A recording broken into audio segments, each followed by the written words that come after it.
Purine metabolism के disorders. Purine की एक मेटाबॉलिज्म का जो है वो एक अलग से लेक्चर भी हो सकता है, बट हम यहाँ पे जो है वो मेनली जो डिसऑर्डर्स जो है, जिसमें भी सबसे इम्पॉर्टेंट जो है कि गाउट, उसके बारे में जो है वो यहाँ पे चर्चा करने वाले हैं। ठीक है। वैसे तो अभी जो डिसऑर्डर्स ऑफ प्यूरिन्स जो है, जिसके की अंदर मेनली हम जो स्टडी करने वाले हैं वो है गाउट।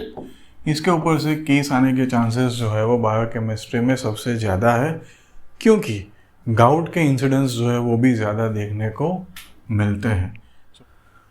फटाफट से रिवीजन के, जिसके अंदर disorders of the purine metabolism के अंदर सबसे मोस्ट इंपॉर्टेंट चीज़ जो याद रखनी होती है वो है गाउट, जिसमें डिग्रेडेशन साइकिल के अंदर जो है वो अल्टीमेटली वहाँ पे यूरिक एसिड प्रोडक्शन होता है प्यूरिन में से। ब्लड में उसके लेवल बढ़ गया है तो हाइपर यूरिसेमिया है।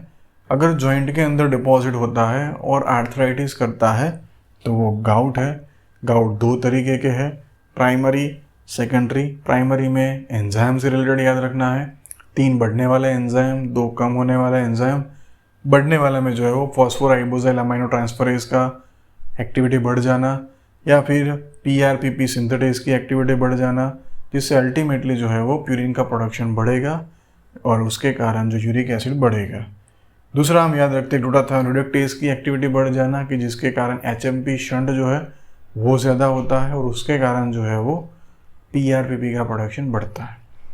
बाकी की 2 चीज़ें जो है, जिसमें हमने ग्लूकोज 6 फॉस्फेट की डेफिशिएंसी हो डिहाइड्रोजिनेस की G6PD की, अल्टीमेटली वो जो HMP शंट में जाना, PRPP प्रोडक्शन बढ़ना, वो बढ़ेगा, न्यूक्लियोटाइड का प्रोडक्शन बढ़ेगा, वो बढ़ेगा तो डिग्रेडेशन बढ़ेगा और गाउट जो है वो होता है।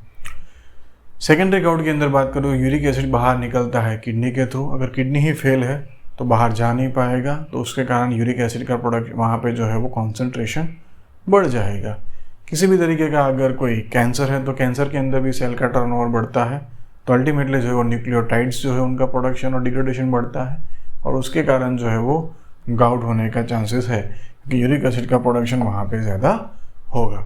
मेन क्लिनिकल फीचर्स के अंदर याद रखना होता है, जो लो लिम्ब है वहाँ पे मेटाटार्सोफेरिंजियल जो जॉइंट है वहाँ पर डिपोजिशन ज़्यादा होता है, तो वहाँ पे पेन होना शुरू होता है। और बाकी के जो स्मॉल जॉइंट्स में जो भी डिपोजिशन जो है वो हो सकता है, कि जिसके कारण जो है वहाँ पे पेन होगा। दूसरी चीज़ हम यहाँ पे याद रखते हैं कि अल्कोहल लेते हैं तो पेन बढ़ जाता है, क्योंकि अल्कोहल जो है वो pH कम करेगा और डिपोजिशन बढ़ाएगा, और फ्यूचर के अंदर उनको जो है वो रिनल स्टोन होने के भी चांसेस है।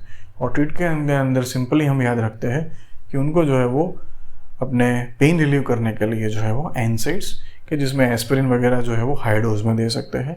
एक की जिसके अंदर यूरिक एसिड को जो है वो हम बाहर निकालें, जिसमें प्रोबेनेसिड ड्रग है जो कि यूरिक एसिड को किडनी में से ज़्यादा बाहर भेजेगी, और एलोप्यूरिनॉल जो है जो कि यूरिक एसिड का प्रोडक्शन कम करेगी, तो वो भी बेसिकली सैंथिन ऑक्सीडेज को इनिबिट करके जो है वो यूरिक एसिड का प्रोडक्शन कम करवाएगी। और अल्कोहल रिस्ट्रिक्शन जो है वो बहुत ही ज़्यादा गाउट के पेशेंट में ज़रूरी है।